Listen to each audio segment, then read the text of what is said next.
I counted 7 deadly sins of D&D Homebrew most dungeon masters commit without realizing it kills their campaigns before they even start. I've been playing D&D for over 20 years, and I committed all of them, but also learned a lot along the way. So today I'm telling you all about them and also showing you how to fix them one by one. For our first sin, I want you to imagine this. You started the campaign a while back, and 3 sessions ago you handed a homebrew magic item to the wizard's player. You were so excited you even made a physical card to hand them the thing. But every single session since then, every time they remember they have the card, they just stare at it for a while, consider the text you wrote with this weird look on their face, and then they just ask you, "I'm sorry, what does it do again?" Sin number 1 is the wall of text. It's what happens when DMs get a little bit too excited and write, well, a ton of text. And the result is you just can't say what your thing does in one breath. If you can't, they can't, and the item or spell, etc. just ends up not being used because it's too confusing and not efficient enough. If you want players to use what you make, it should be dead simple to use. It's a homebrew item, which means it's something new to learn. If the item requires some complex description of its mechanics, chances are they are not clear enough. If you want to fix it, you don't need to do a better handout. Instead, I think you should use the one breath rule. If you can't say what the thing does in one sentence while the players are wondering what kind of pizza they want to order, it probably won't get used. It does not mean complex mechanics are always bad. It means you need a very easy to understand version, so players remember the unique thing about it quickly. For example, if I say Vorpal's sword, you will remember it cuts off the head on a nat 20. You might forget the +3 bonus and ignores resistance to slashing damage part, but it doesn't matter, because it has a cool, slightly broken effect, which is enough to make people want to use it. But even if your homebrew thing is easy to understand, the second sin might still make it basically useless before it even enters the game. Just imagine, you created a cursed dagger. You listened to the advice in this video, so the text says, when you hit with it, roll a d12 to trigger one of the effects in the table below. That's easy to understand. It's a dagger that curses enemies on hit. And it sounds kinda cool. You can then detail the resistance mechanics, etc., but the premise is simple enough. But then you write the table, and the first item in the list explains the target gets a curse point which fills a corruption meter. The second item, how the target takes a soul exhaustion level, etc. Basically, every single item on the list creates some kind of unique effect and mechanic that does not appear anywhere else in the game. And by doing that, you committed sin number 2, which is the homebrew island. Now, the example I gave was a bit extreme on purpose, but I'm sure many of you have seen this in the wild before. It's what happens when your homebrew creation uses systems or features that don't link to the other parts of the game. So you end up with something that might be cool on paper, but feels like an island because it does not appear anywhere in the mechanics of the game. You forget conditions, advantage, spell slots, skills, etc., which are all things your players spend time learning, and instead you use mechanics of your own design they're not familiar with. It creates complexity just like before, but more importantly, it makes it harder to play with and get creative with it. Players love being able to link several items, abilities, or effects together to create interesting or flavorful combos. And by introducing systems that stay outside of the game's current mechanics, you make it impossible to do so effectively. So to avoid this, you need to make sure to use words the game already uses. If you want to create the cursed dagger thing, maybe on hit gain a curse point and start filling the corruption meter can become an exhaustion level against a wisdom save, for example. It's much easier to understand, and it's now something the players can try to fit into their existing toolkit. These first 2 sins are fixable before you show the players what you built, but the next 3 are worse, because at first the thing you build with them appear to be perfectly fine.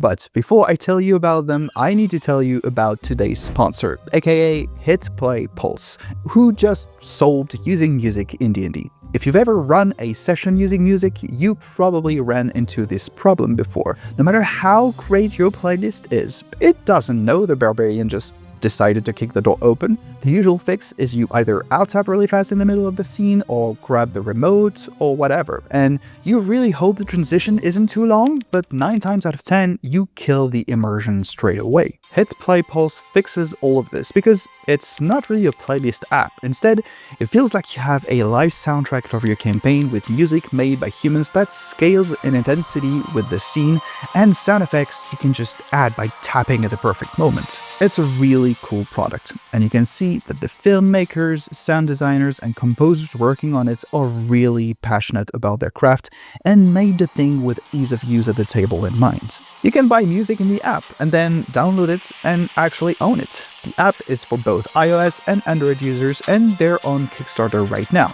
So you can become a supporter and get exclusive Kickstarter rewards before launch. I will just leave a link in the description. Number 3 is the key without a lock. To help you understand it, imagine that you made a ring which grants a swimming speed to the character wearing it, for example. I'm not saying this is a great original magic item, I just need an easy to understand example. It is easy to understand, but after you give it to the player, they just never seem to use it. Turns out you're playing a desert campaign and only saw a little lake 3 sessions ago. Of course, this is a caricature, but basically this sin is what happens when you create something that's a fix, tool, or even flavor for something that's just not really in the game yet. If you can't say somewhat precisely when the thing you made is gonna start being useful in the game, chances are it never will be. You could object that, well, so many official items from the Dungeon Master's Guide are just kind of random and it's part of the charm. And yes, that is true, but why did you homebrew an item then? This might be a personal opinion, but I feel like homebrew items, monsters, spells, etc. carry some kind of hidden weight from just being homebrew. The players know you created them, and because you are running the game, implicitly, they want the thing to be useful. So if it's not, I feel like it's disappointing in a way a regular item can't really be. So to avoid this, I think you should write the moment or situation first and the mechanics second. I'm not saying write a scene you will railroad your players to and then conveniently give them an object that will allow them to shine. You know, that's not what I'm saying at all. For example, say you're playing some kind of exploration-heavy campaign with a lot of time spent in nature in somewhat harsh conditions. Well, no matter what the players choose to do, they will probably face rain, storms, cold, etc. So if you make a cave that makes them resistant to cold and guarantees their feet are never wet, for example, you give them 3 things: flavor, a useful combat thing, and the guarantee that they will be able to use it. So yeah, start with the theme or mood of your campaign, imagine a few situations, try to extract what they have in common, and make the item to answer these. Almost as if you were retro-engineering it, which will give you something that's a lot better than a cool-sounding idea that never gets used. But it still might not be enough because of sins 4 and 5, which come as a pair and lead players to ask themselves 2 different questions. By the way, just before I tell you about them, if you like this video and would like to see more like it, please consider subscribing to help me keep this channel going. 80% of regular watchers aren't subscribed. It does not cost anything, and it will help me make more videos for you guys. So, thanks in advance. Okay, so for sin number 4, tell me if you've been there before. The DM gave the wizard a mysterious scroll. They copied it, and the DM told them what it was. A level 2 conjuration spell with a cast time of 1 bonus action that could only target themselves and could teleport them up to 30 feet in an unoccupied space they could see if they were in an outside location. The DM added that last bit because they're playing that outdoorsy campaign I mentioned a minute ago. The player thanked their DM, of course, and then never used that spell. Was it useless? Not really. Was it not flavorful enough? Debatable, but the real problem is just that the player has access to a spell they already know that's better and extremely famous called Misty Step.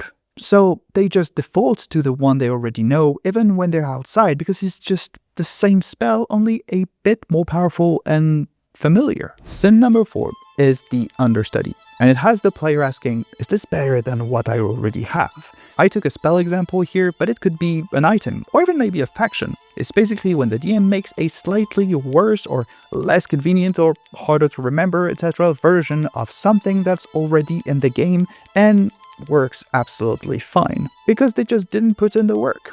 If you can name the competition, then you committed this sin and are going to DM hell. At least. DM hell is when players refuse to pass the chips, by the way. I don't think the issue is really balance here. I mean, balance is important, obviously, but this is not what I feel like the problem is in this specific case. The problem is, when you do this, you enter a comparison with something the players already know, so you will lose that comparison most of the time, and as a result, you didn't really add anything to the game. I think good homebrew should either fix an existing issue in the rules, or just add another option the players can use. D&D is a game that puts player agency and creativity at the center of everything. So when you present a fake choice, you're frustrating them and it ends up impacting the game negatively. So try to make things that don't exist yet. These players will use. I said sin number 5 was paired with that last one and just asking a different question, so let me know if you can spot it. Say the DM made a staff for one of the characters.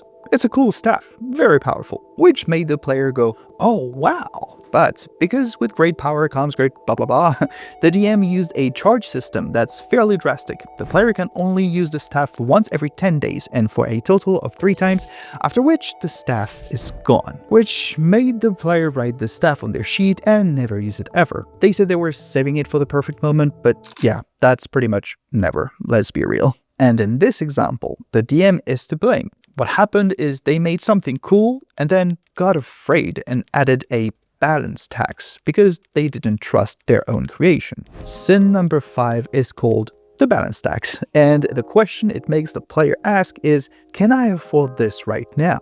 When you attach a strong cost to an option, every time the player considers using that option, they will wonder if it's finally the right moment. You could argue, well, this is just the final boss staff, and maybe, but if the cost is too strong, how can you be sure that they won't think, maybe this encounter isn't the real final battle?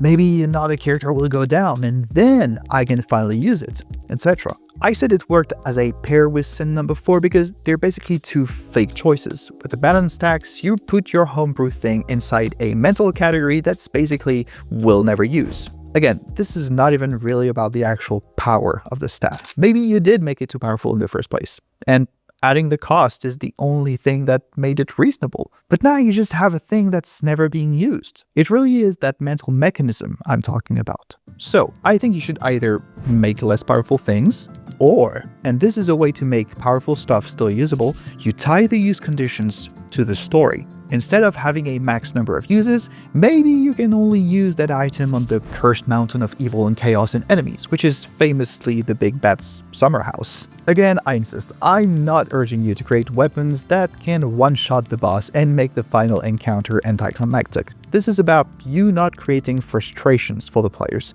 I just need an example to make it easy to understand. These last 2 mistakes present a different version of a fake choice to the players, but even if you avoid them, there's another way to make sure your homebrew never gets used. Have you ever had a player ask you before they use something you created? Like, can I use it here, or would this work on that? Sometimes it is because the player is new and still getting familiar with the rules of the game, but it can also be sin number 6, aka the permission slip. It happens when the thing you created is not clear enough to stand on its own and requires DM approval to be used. For example, maybe the DM created a flavorful ring and wrote, "This ring marks the wearer as a friend of the Trade Alliance, and its merchants remember their friends." The problem is, how does that work? Does the wearer get a discount? How do you know who is a member of the Trade Alliance? Without input from the DM, the ring is just a regular ring. And it's a shame because it sounds like there isn't much missing to make it something that would be both flavorful and usable on the table. My advice here is to use the vocabulary the game gives us as much as possible. For our little Trade Alliance ring, maybe it's the wearer gets a 10% discount on every non-magic item in every store inside the capital. I'm sure some people will think, oh, he's just saying to nerf everything, but that really isn't the case. What I'm saying you should do is to make the stuff you're making clear to use and legible, so it does not require your intervention and the players can actually come up with creative ways to use it. Thinking about what you make as being a part of the game will prevent most of these issues from happening. Okay, man, but I mean, I spend a lot of time making these things for my players. And what? I'm the problem because I'm not some pro D&D person? No. Please remember, this is just a YouTube video, so I'm framing these as sins because it's my attempt at making it somewhat fun, but I'm just trying to help here. I definitely made these mistakes myself, and also, if everyone is having fun, great, don't change a thing. But if you get all protective over your homebrew, be careful, because you could accidentally be committing sin number 7. Some DMs love homebrew so much that they spend a big portion of their time making stuff. And this in itself isn't bad, of course, but sometimes when you love something so much, it can be hard to let go of it. I've mostly given item and spell examples until now, so let's do something a little different. Say you created a cool creature. It's kind of a dog-shaped automaton thing, and it was made by the now dead mentor of the party, a wise wizard guy. And as the DM, you have a very clear vision for it. This thing will get attached to the party, go on adventures with them, they will bond with it. Maybe at some point they will discover a memory from their mentor stored as a spell inside it or something. Plus, you already imagined how it could help in many different ways, depending on where the players decide to take the adventure. That's awesome, right? Right? Until the players decide to go on a dungeon and start throwing a rock up ahead, so the creature accidentally triggers the traps in there, trying to catch it. And you want to be a good DM, so you don't want to say just no or think your characters would never do that. And so you watch your dear creation fall into a pit and you roll damage, and yeah. Some of you might think, well, okay, these are just very toxic players. In this case, I don't know, but it's not really the point. Sin number 7 is the darling, and it's more of an internal thing. As the DM, creating homebrew can be a lot of fun. You get to flex those creativity muscles you're working out so much. And sometimes you make something you love so much that your idea of what it is does not really survive contact with reality. And that's a problem because 1, the players will notice, and they probably don't want to hurt you, but they will feel bad when they realize you're annoyed at one of their choices. And 2, you might even start resenting them. Maybe it could even stop you from making more homebrew in the future. So I think you should always remember that whatever it is you're creating, ultimately it's a toy that will be used in a collaborative context. It's okay to be proud and excited about something you make, but just remember that if you did build the thing correctly and made it balanced and usable in many different situations without requiring your input, players will find ways to interact with the thing you couldn't have seen coming. So just keep that in mind to avoid being disappointed in players doing exactly what they should be doing, aka, being creative. I'm not saying using dogs as bait is what D&D is all about. You get the point, that was just an example.